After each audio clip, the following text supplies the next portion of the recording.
Let's talk about two massive air wars, separated by just 35 years. One was seen as a practically perfect military campaign, the other, a lightning-fast decapitation strike.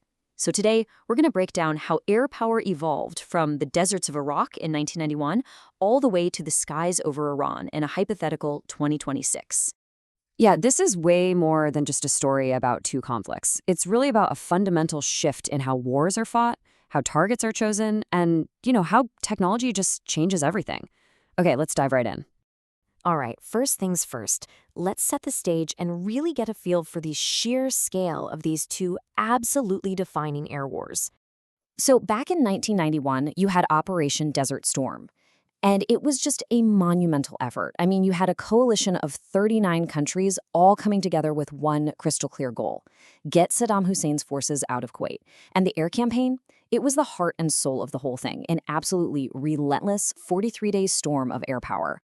Now, let's jump forward 35 years to this hypothetical scenario in 2026. This operation, Epic Fury, was different.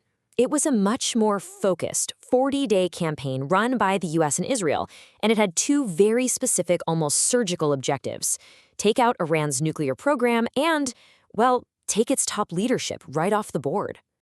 So on one hand, you've got this huge, sprawling campaign, and on the other, something much smaller and more targeted.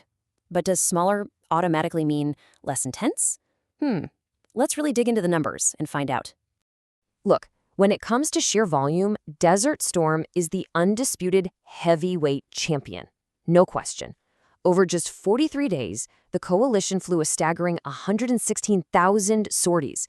It's almost impossible to wrap your head around that many individual missions, from bombing runs to combat air patrols, the whole shebang. And by comparison, the 2026 Iran campaign looks, well, a lot smaller, right? Around 23,800 combined strikes. That's less than a quarter of the total missions flown in Desert Storm. But here's the thing. That total number doesn't even come close to telling the whole story. And this is where it gets really, really interesting. Because if we stop looking at the grand total and instead focus on the daily pace, a completely different picture starts to emerge. Which one really packed a bigger punch in a single 24-hour period? And this chart, well, it tells the real story of intensity. Sure, Desert Storm's opening day was massive, with almost 2,800 sorties, but the 2026 campaign, on its busiest days, was hitting over 1,000 separate targets at once. So while the entire war was smaller, the day-to-day ferocity, it was right up there, maybe even more concentrated. So, what does that tell us? Well, that huge difference in intensity, it points to a much deeper shift in military strategy, a shift driven by incredible advances in targeting and technology. And right here, this is the core of it.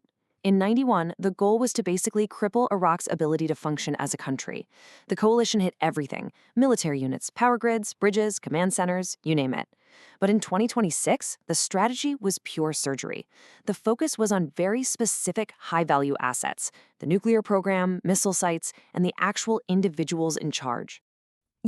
Desert Storm really was the dawn of modern air power as we know it. It was the big public debut for technologies like the F-117 stealth fighter, which could just slip past enemy radar completely undetected.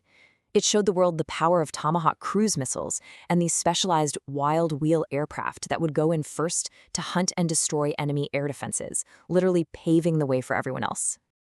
Okay, now fast forward to 2026, and that technological foundation, it had evolved in ways that are just, wow.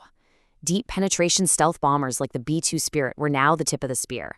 But they were backed up by things that were pure science fiction back in 1991, like massive swarms of drones designed to confuse and overwhelm air defenses, all coordinated with integrated cyber and electronic attacks to paralyze the enemy before a single bomb even fell.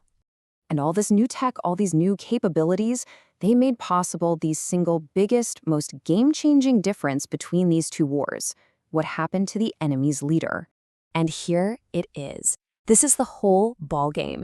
In Desert Storm, even with all that overwhelming force, Saddam Hussein himself was never really the target.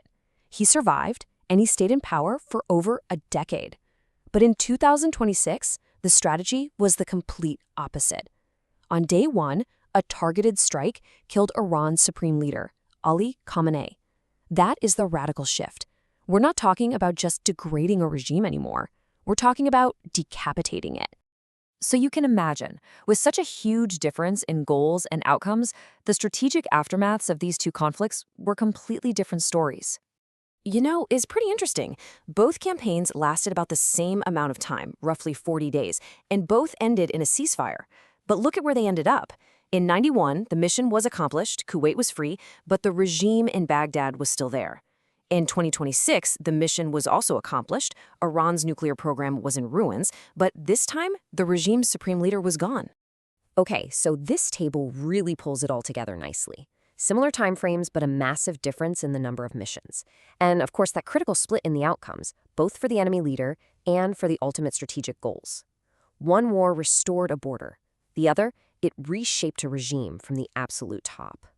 You have to remember, in the years after it ended, Desert Storm was hailed as this textbook victory, a perfect model of conventional warfare, with clear goals and overwhelming success. The U.S. Government Accountability Office even called it one of the most successful wars of the entire 20th century. It really set the standard for what a modern Air Force could do. So, from the massed armada of 1991 to the integrated, precise, and decapitating force of 2026, the evolution is just undeniable. Air power has become faster, it's become more integrated, and it's become far, far more lethal. And that leaves us with a pretty big question, one we all kind of have to think about. As this trend continues, what does it mean for the very nature of conflict in the decades ahead?